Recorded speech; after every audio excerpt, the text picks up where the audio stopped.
O livro da semana chama-se A Lanterna na Popa. O autor é Roberto Campos. Este livro foi publicado pela Top Books do Rio de Janeiro. A edição é de 1994 e o livro tem 1.417 páginas. Roberto Campos foi um dos homens mais odiados do Brasil em todos os tempos. A esquerda política o chamava de entreguista, apelidando-o de Bob Fields, ou seja, Roberto Campos em inglês.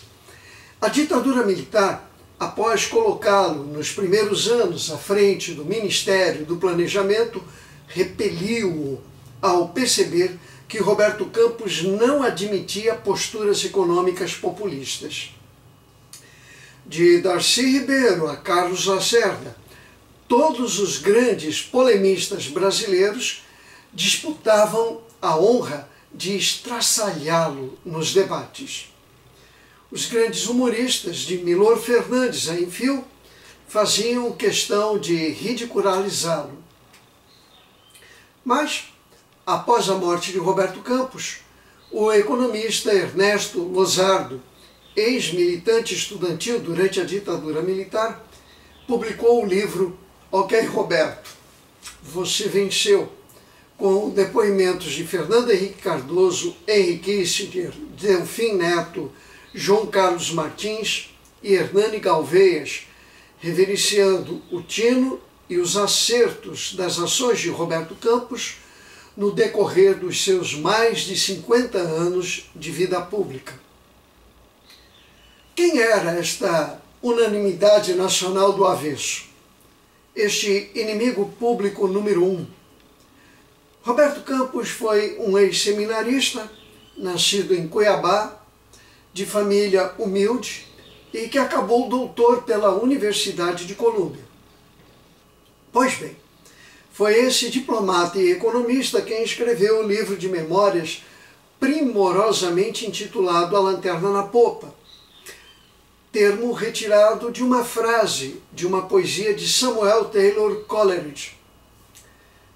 Mas a paixão cega os nossos olhos, e a luz que a experiência nos dá é de uma lanterna na popa, que ilumina apenas as ondas que deixamos para trás. Objetividade, imparcialidade, senso de humor e notável capacidade de autoironia fazem de A Lanterna na Popa um livro fascinante. O autor mostra uma implacável capacidade de análise de fatos, épocas e textos históricos, ao mesmo tempo em que quase nada escreve sobre sua vida pessoal. A Lanterna na Popa registra a participação de Roberto Campos em Bretton Woods, onde assistiu ao nascimento do Banco Mundial. Ele estava em Washington durante a Segunda Guerra Mundial e no início da crise dos mísseis soviéticos, em Cuba. Estava na companhia de atores e atrizes no auge de Hollywood. Foi confidente e interlocutor de líderes como Kennedy, Adenauer, De Gaulle, Richard Nixon e Margaret Thatcher. Foi íntimo de Nelson Rockefeller e de Henry Kissinger. No Brasil, conviveu intensamente com Juscelino Kubitschek, João Goulart, São Tiago Dantas, Horácio Laffer, Oswaldo Aranha, Gilberto Amado, Otávio Gouveia de Bulhões, Roberto Marinho, Nelson Rodrigues, Golbery Couto e Silva, Guimarães Rosa, Assis Chateaubriand, Carlos Lacerda. Roberto Campos criou o atual BNDES, que Getúlio Vargas entregou para o medíocre Ari Frederico Torres, conhecido como Bundinha, dirigir. Criou o Fundo de Garantia por Tempo de Serviço, foi Roberto Campos, o Sistema Financeiro de Habitação, inventou a correção monetária, que o próprio Roberto Campos definiu como um instrumento financeiro de primeira para países de segunda. E foi o responsável pelas primeiras iniciativas que levaram o Brasil a entrar na era dos computadores.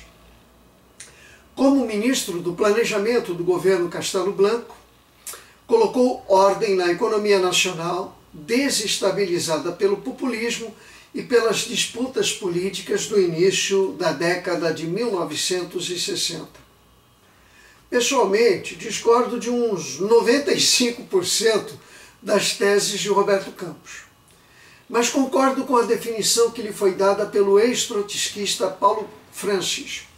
Roberto Campos é um dos fundadores do Brasil moderno. O grande paladino da luta contra o estatismo e do pseudo-nacionalismo que o acompanha, escreveu um clássico, um retrato de época, pintado com ironia, análise aguda e implacável e coerência. Um livro imperdível. A resenha Livro da Semana é produzida pelo Grupo Letras e Sons de São Carlos, com o apoio da Federação de Teatro Amador do Nordeste Paulista e do Museu do Teatro Amador Paulista, ambos situados em Franca. Eu sou o professor Ney Vilela. Fiquem, amigos, com o meu abraço.